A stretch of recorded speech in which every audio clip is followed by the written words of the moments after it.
enregistre. Donc, pour faire une bannière YouTube adaptable à tous les supports, la méthode que moi je considère de faire, je vais faire un nouveau document et on va travailler par étapes. Donc 2560 sur 1440 pixels. RGB, c'est toujours pour ce qui est écran. 72 dpi, c'est toujours pour ce qui est écran. On va faire créer, on va l'appeler par exemple bannière YouTube.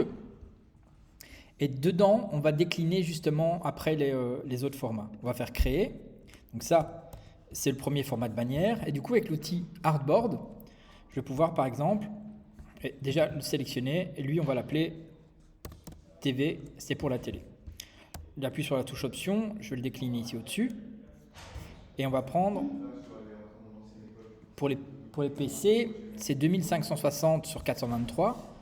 Donc on va mettre ici, PC, 2560 sur 423, Enter.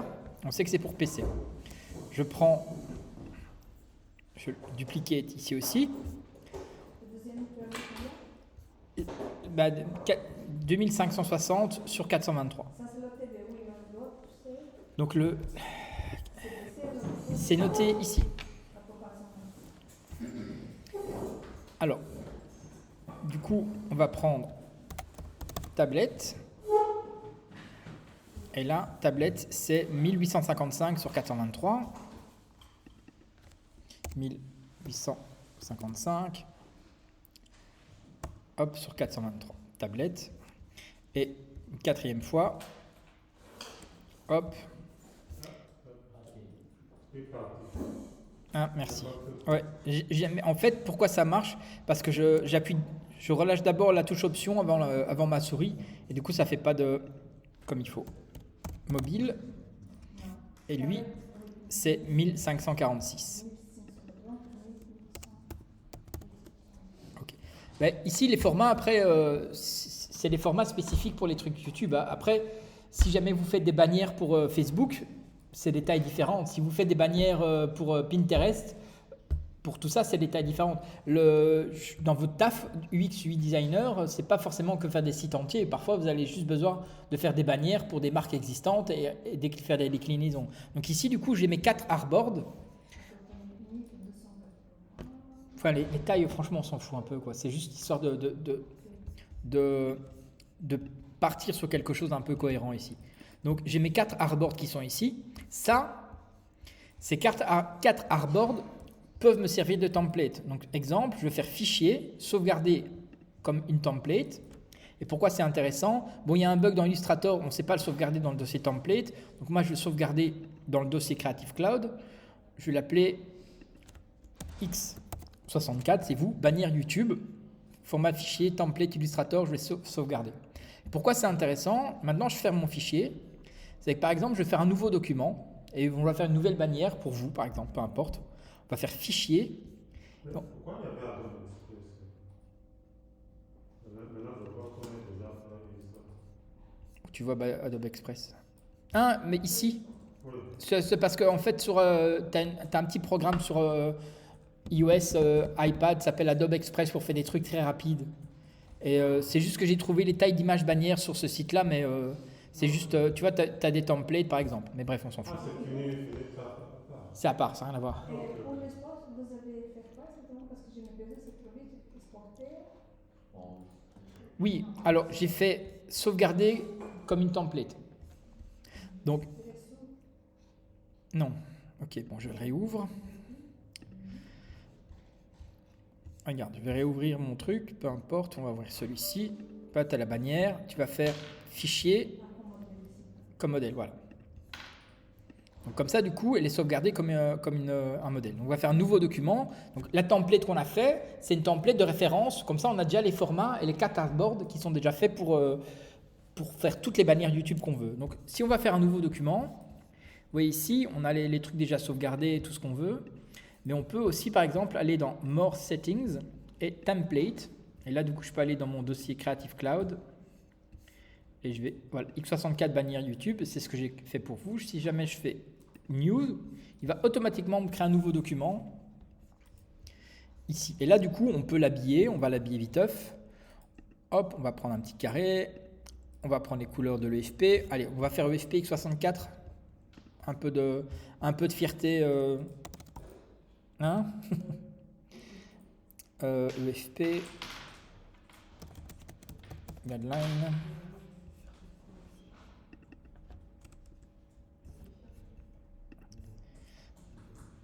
Ouais. Alors, où est-ce qu'on va trouver ça? Presse, voilà. Si jamais quand vous devez travailler voilà, les bannières digitales, les logos, la charte graphique de l'EFP, quand vous devez travailler avec des marques, toutes les marques, ils ont un truc presse et un truc avec les guidelines. Donc ça, c'est les guidelines de l'EFP avec les couleurs, les éléments graphiques, des trucs comme ça. Donc on voit par exemple RVB 255 216 0. On va faire ici.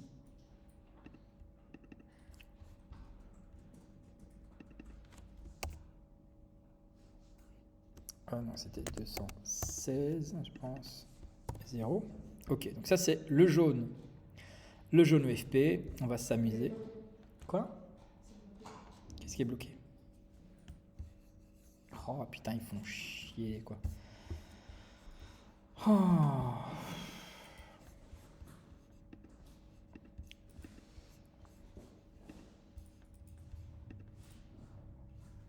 Ok. Ok, donc là c'est bon, j'ai mes couleurs FP. On va pas mettre de contour. On va faire. On va dessiner par exemple pour un élément, pour la télé qui est le plus grand. Donc on va faire.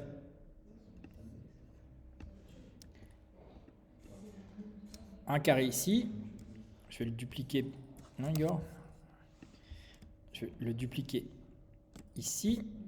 Oh. Je vais le dupliquer là. Et lui, on va mettre 110, 150.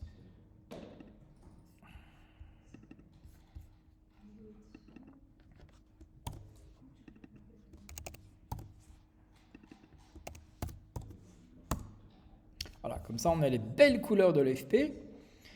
Par exemple, le taper ici. Voilà, le taper là. On va prendre les éléments graphiques. Il y en a qui sont peut-être déjà installés ici. Il y a peut-être moyen de... Non. Les typographies. La typo, c'est Arial. Oh, ils ont été loin. Hein. Et Brie, c'est sur le site de l'EFP, en fait, dans le communiqué de presse. Tu as les logos, les machins, les bidules. Et tu as les bannières digitales présentant l'EFP. Et tu as les chartes graphiques. Quand tu vas sur beaucoup de marques, quand tu vas dans les contacts et les trucs presse, tu vas trouver les dossiers de partenaires avec les consignes et tout ça. C'est pour respecter que les logos doivent être en noir et blanc. Mais par exemple, si jamais tu vas donner une couleur, il faut partir du logo noir plutôt que du logo blanc, des trucs comme ça. Donc ça, c'est les chartes, ce qu'on appelle les chartes graphiques ou les guidelines à ce niveau aussi. Donc là, ça peut par exemple t'aider à installer, à trouver un petit peu tout ce que tu veux. Je ne pense pas que j'ai la typo Brie installée. On va voir. Oui, super, j'ai la typo Brie installée. Donc c'est la Brie régular, Brie bold et Brie oblique. Ok, on va prendre ici Brie Breakdance.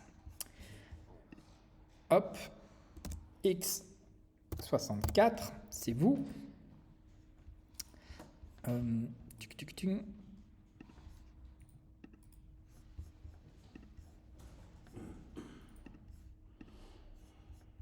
Ok, et on va l'adapter.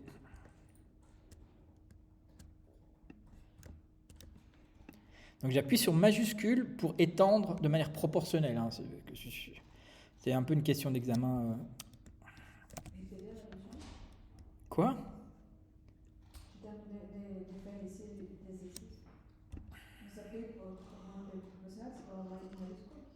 Pour quand tu modifies de manière proportionnelle, c'est la touche majuscule. Mais ça, voilà. Je reste appuyé sur majuscule. Regardez, ici par exemple, un petit truc, hein, je vais sélectionner ces deux éléments-ci, et du coup, on peut demander à ce qu'ils soient alignés, mais vous voyez, ils sont alignés un petit peu entre les deux comme ça. Comme ça, on sait que lui, il est centré, par exemple, le X64, et puis après, tu peux repositionner les deux comme ça tu es sûr pour que ton x64 soit un petit peu centré à ce niveau aussi. Et on va mettre une autre, on va déplacer. On va mettre ici. Je lâche trop vite la touche option, que c'est la touche majuscule que je dois prendre. Et la pipette, je clique ici sur mon jaune, comme ça je récupère mon jaune.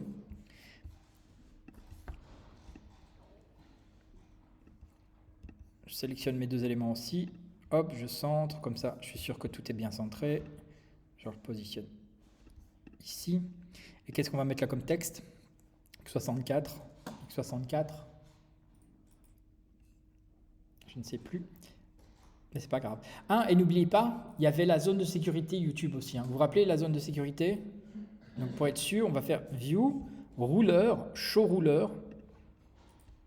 Et donc les rouleurs, pour être sûr que ça soit au bon endroit pour cet élément-ci, on va cliquer, prendre l'élément rectangle, on va cliquer une fois. Et c'était 1564. C'était combien exactement? 1546 par 423, voilà, 1500. Donc ça, c'est les normes de sécurité, 1546, 423.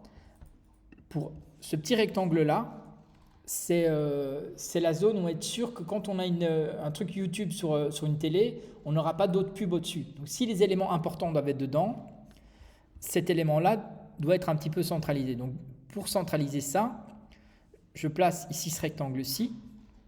Et je vais lui demander d'être centré aussi. Mais centré par rapport à quoi? Artboard, à la sélection.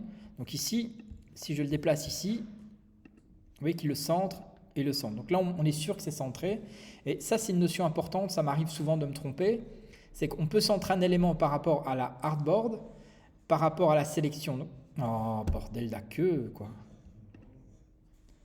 Donc par rapport à l'artboard, par rapport à la sélection, ou par rapport à un autre élément. Donc ça, c'est si jamais on veut aligner en sélectionnant deux éléments, vous voyez, on peut demander à sélectionner par rapport au key object ou par rapport à artboard, vous voyez, ou par rapport à seulement à la sélection. Donc ça, c'est... Ces rectangles-là, il y a 1560 pour 1440? Non.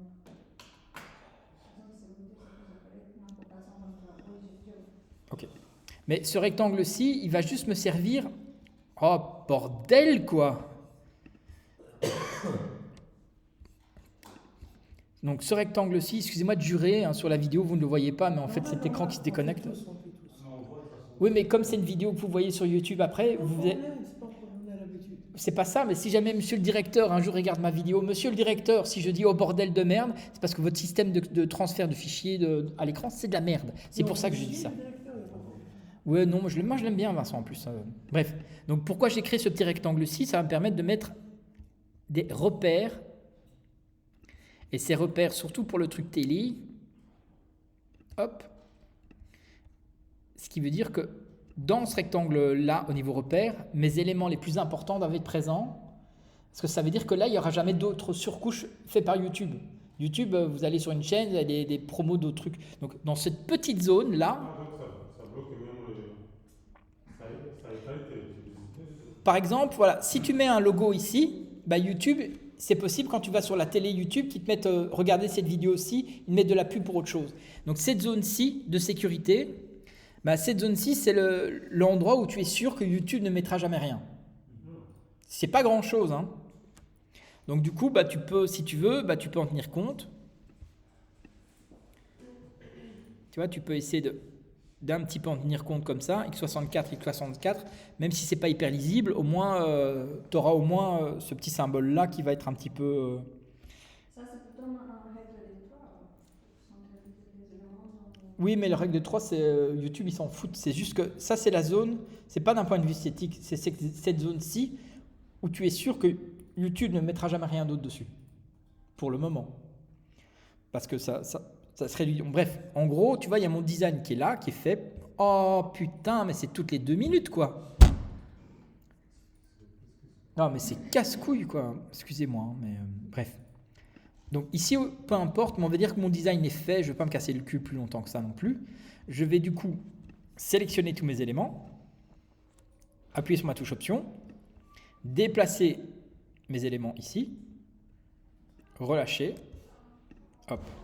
Mes éléments, du coup, celui-là, c'est pas parfait, on va un tout petit peu le décaler comme ça. Ils sont... voilà, donc là, ils sont justifiés et ils passent dans ma zone, dans cette bannière-ci, il n'y a pas de problème. Je vais continuer à le décliner pour les autres. Après, c'est à vous de juger, d'ajuster en fonction de votre design, vos besoins. Hein. Ici, je ne le fais pas beaucoup parce que voilà, on va essayer de gagner un petit peu de temps quand même. Non, Igor ? Je vais de nouveau sélectionner tous ces éléments-ci. Touche option, je décline, je les mets ici. Hop, je relâche. Et c'est juste, vous voyez ici, ce petit élément-ci, je dois quand même le réduire pour pas qu'il... Donc soit je peux déplacer mon artboard, hein, c'est plus simple aussi. Vous voyez, je prends cet artboard-ci, je vais le déplacer. Je vais prendre cet artboard-ci, je le déplace. Et pourquoi ? Ok, super, il se fout de ma gueule. C'est pas grave, donc on va réduire cet élément-ci pour pas qu'il déborde. Et on va réduire... Ok. Et on va reprendre... Oh, putain, quoi. C'est tellement chiant, quoi. Ok. Ah, ok. Autant pour moi. J'ai un artboard de trop, c'est pour ça.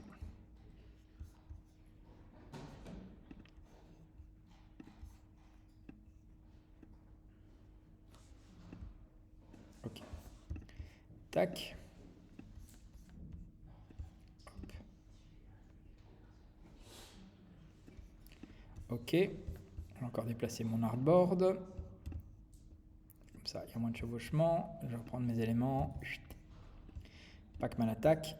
Oh, Igor. Ok, comme ça, j'ai ma déclinaison qui est techniquement fait pour tout. Vous voyez qu'il va falloir un petit peu adapter, ajuster. Bordel de merde. Il va falloir évidemment un petit peu adapter, ajuster. Donc, on va adapter, ajuster. Donc, le premier, on va dire que c'est bon. Hop, ça fait un petit zigzag, comme ça, on s'en fout, c'est bien, c'est la bannière. Ici, je vais unifier, je vais grouper ces deux éléments-ci. Hop, je vais grouper ces deux éléments-ci. Du coup, je peux les déplacer en concordance. Mais on voit que là, ils sont, on va dire, accords. On a ce petit espace blanc, ça me convient, je m'en fous. Hop, je vais grouper ces deux éléments-ci. Je vais grouper ces deux éléments-ci. Et là, je vais les placer, par exemple, ici. Mais que ça déborde.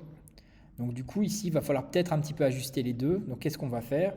Je vais revenir en arrière, sélectionner les deux.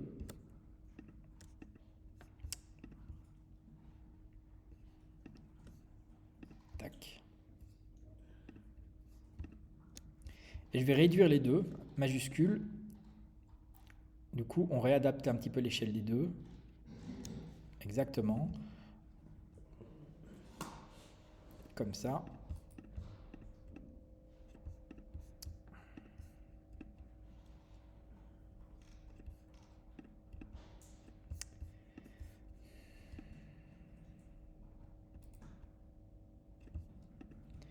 Je vais devoir encore les réduire un peu, je pense. Ah non, c'était bon, c'était moi qui déconne.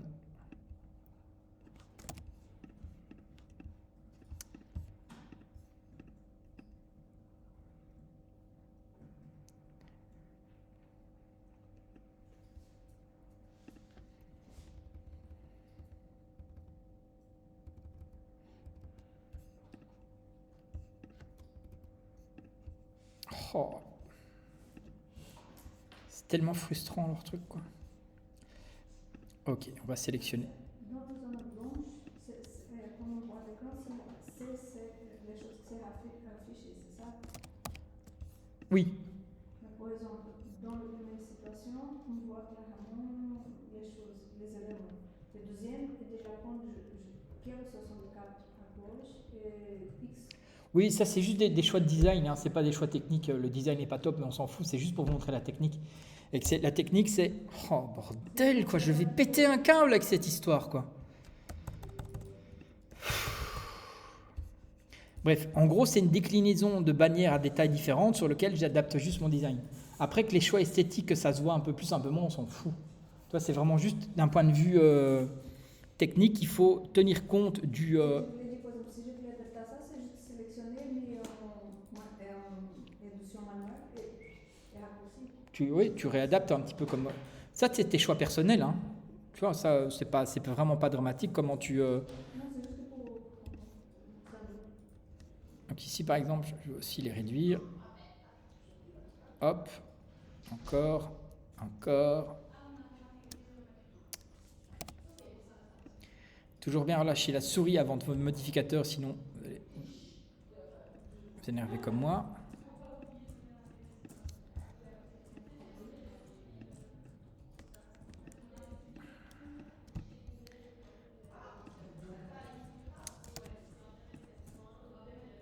Groupe. Voilà, par exemple, si jamais je veux l'agrandir un peu, non Igor? Excuse-moi? C'est une banderole. La bannière, c'est une banderole. C'est une banderole, oui.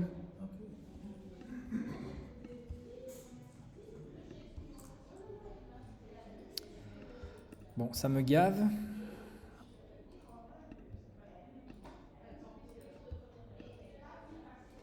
Je vais dégrouper aussi, comme ça on va faire unifier. Un gars.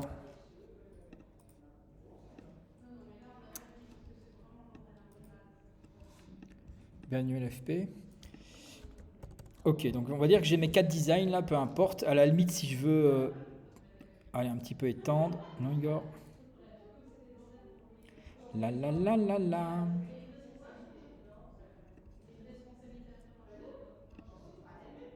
Voilà, si je veux un tout petit peu unifier, voilà, comme ça, c'est plus ou moins unifié, on s'en fout. On va faire fichier, export, là comme tout à l'heure, export for screen. On a les 4 tailles et on peut de nouveau faire des suffixes en PNG en différentes tailles. Desktop, on va créer un dossier quand même. Bannière YouTube x64. Petit conseil de pro quand même qui vient petit à petit. N'hésitez pas à créer des dossiers nommés avec vos travaux, avec les trucs comme ça. N'hésitez pas à être organisé. Hein.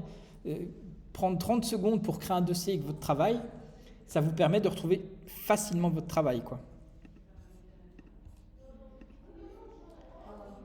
Pour l'enregistrement, pour les écrans, vous avez créé un dossier.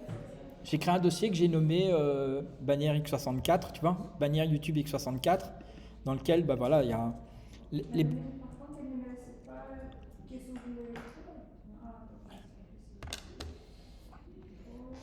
Donc j'ai mes 4 bannières qui sont là, qui sont adaptées maintenant au format. Et quand on va sur YouTube, quand on gère sa chaîne, on peut importer. Hop, on va aller sur YouTube.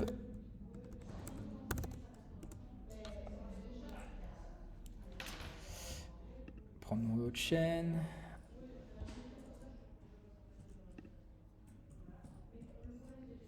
Ok. Et du coup, Your Channel. Alors, Customize Channel.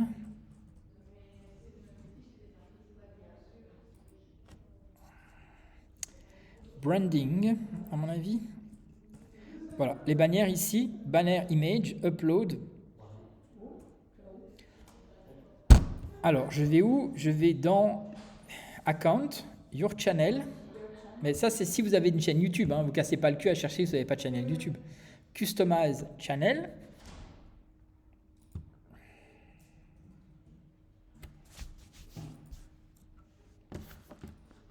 Bon. Et dedans, tu as Branding. Et là, ici,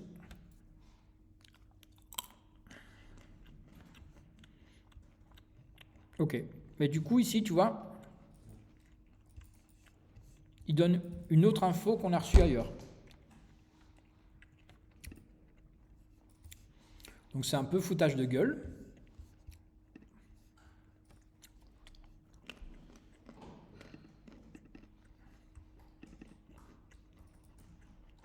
Donc, si je prends TV.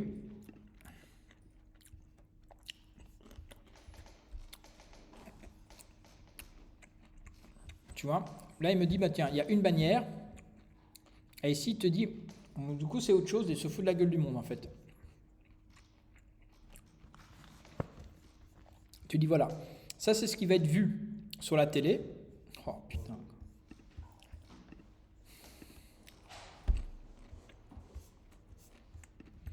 Ça c'est ce qui va être vu sur la télé. Ça c'est ce qui va être vu sur un PC. Et ça c'est ce qui va être vu sur toutes les tablettes. Donc en fait, C'est des responsive design. alors oui et non. Le responsive design, c'est quand tu fais un design qui s'adapte automatiquement à ce que tu fais. Ici, c'est pas vraiment responsive. Ici, il te donne des indications visuellement, qu'est-ce qui va apparaître sur tel appareil. Donc, en fait, il te conseille de faire une bannière qui doit s'intégrer sur tout. Donc, en fait, les consignes qu'Adobe donne ne sont pas les mêmes que les consignes que YouTube donne. Donc, c'est un peu n'importe quoi. Oh putain, quoi. C'est un peu n'importe quoi. On ne choisit pas, en fait, c'est le programme qui choisit. Ben en fait, ils ont peut-être... Tu vois, ici, Adobe, il disait qu'il fallait faire plusieurs bannières. Et là, YouTube, ils disent qu'il faut en faire une. Et que ton design, il va être coupé en fonction de quel appareil il va être. Il te dit, voilà. Sur une télé, ça va être vu comme ça. Sur un PC, ça va être vu comme ça. Et sur une tablette iPhone, ça va être vu comme ça. Donc, du coup, bah, toi, tu peux peut-être l'adapter ou pas, mais donc c'est de nouveau différent que ce qu'on a vu. Donc, pour ça, c'est important. En fait, c'est con. Mais la leçon du jour, c'est de se tenir à jour sur les formats avant de commencer à créer quelque chose, aller vérifier réellement sur le support pour voir quel format il faut faire, quoi. Parce que ça, du coup, c'est un peu n'importe quoi. Hello! Sorry. Alors, il y a un problème parce que T'as fait c'est lui qui le fait. T'as fait un peu C'est parce que l'utilisateur va avoir comme appareil. Donc, si c'est manuel, ça veut dire que... C'est pour ça que maintenant, en me basant sur l'info que j'ai reçue de YouTube, tu vois le cadre de sécurité qu'on a fait ici, qui n'est plus centré maintenant, super.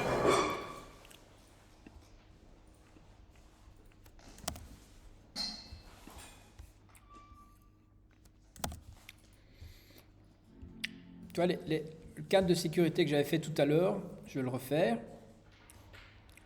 Hop. Qui est censé être ici. Techniquement, je vais le centrer par rapport à Hardboard. Tac, tac. Donc là, il est centré. Donc ce qui veut dire que mes guidelines...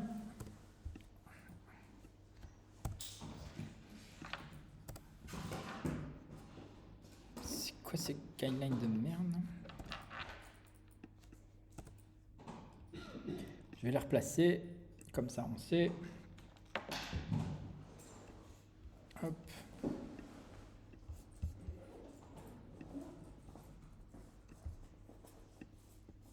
Je sais pas pourquoi il y en a 40 maintenant, mais c'est pas grave. Tous les... Je crois que c'est quand même encore bien buggé. Parce que c'est pas normal qu'il y ait autant de guidelines de guides ici, quoi. Chaque fois, ça c'est du gros n'importe quoi, mais passons. Donc, mes guidelines sont faits. Donc, je sais que par exemple, d'après YouTube, les dernières infos que j'ai eues là, tout mon design, si on veut qu'il soit visible sur tout, doit être intégré dans ces guidelines ici. Donc, du coup, je vais ramener mon x64 ici. Et lui, ben on va... Soit on garde x64, soit on le back. Et on va juste un petit peu adapter pour qu'il rentre comme ça. Pour qu'il rentre comme as. On l'adapte ici.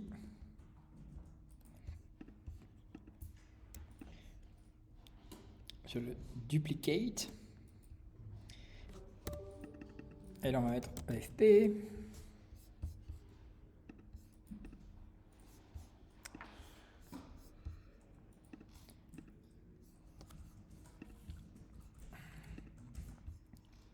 Donc techniquement, maintenant, si j'exporte celui-là en PNG, et que j'aurai un...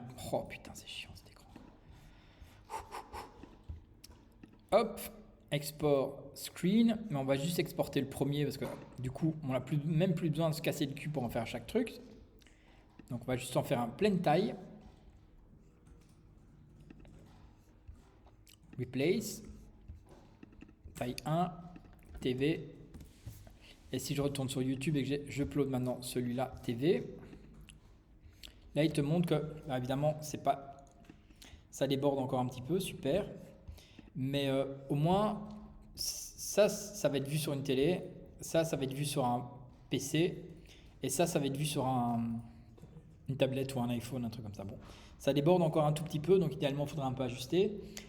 Mais c'est que les données fournies par Adobe ne sont pas bonnes du tout par rapport à la bannière YouTube, quoi. Donc ça, c'est un peu casse-couille, mais c'est comme ça. Donc c'est pour ça que c'est bien de vérifier un petit peu avant.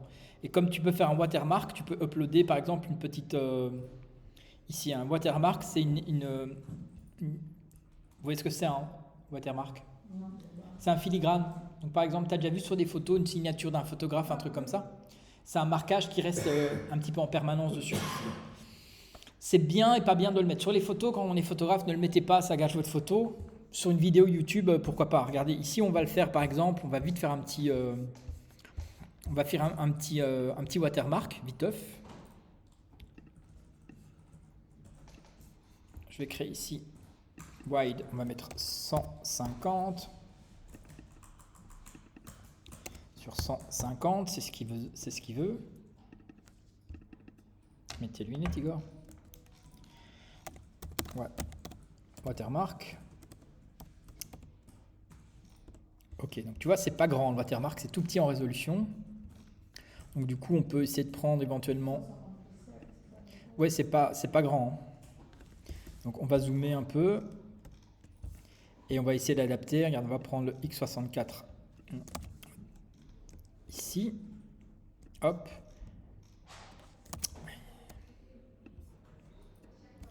Le EFP. On va essayer de l'ajuster. Donc, je ne sais pas si vous voyez, je vais le mettre raccord, mais vous voyez que du coup, d'un côté, il déborde un peu plus que de l'autre. Donc, pour ça, quand on prend l'outil texte, je vous ai déjà parlé du crénalage, du kerning. C'est la possibilité de modifier l'espace entre les lettres. Donc, évidemment, on peut rajouter avec espace, mais le vrai crénalage, c'est quand on appuie sur la touche Option, avec les flèches directionnelles, gauche ou droite, on peut déplacer du coup les caractères. Du coup, là, les deux, ils forment un espèce de bloc, c'est un peu plus uniforme. Ça, c'est l'alignement. C'est une notion qui est plus ou moins importante quand même. Et je vais sélectionner mes deux éléments ici. Je vais les... Pourquoi il est plus court? Je fous ma gueule ou quoi?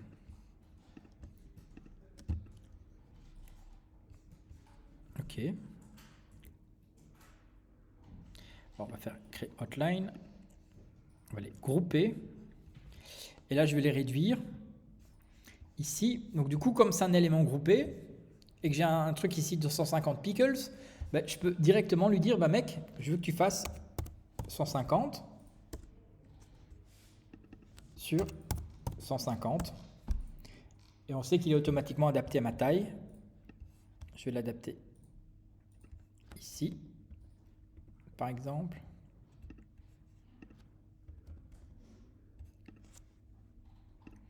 Et là, j'ai mon watermark qui est fait. Du coup, je peux aussi Files, Export for Screen. On va juste sélectionner celui-là, mais pas celui-là. Et on va l'appeler...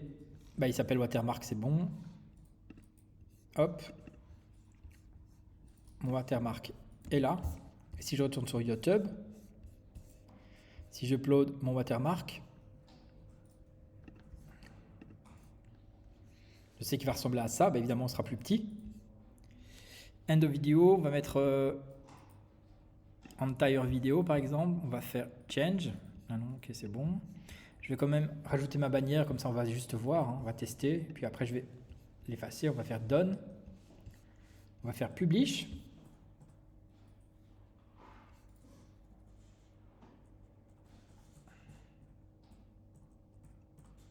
Ok, on va voir ma channel maintenant. Yeah! Voilà, tout ça pour ça. Ok, et on va prendre une vidéo ici. Alors là, il ne met pas la bannière, le watermark. Pourquoi?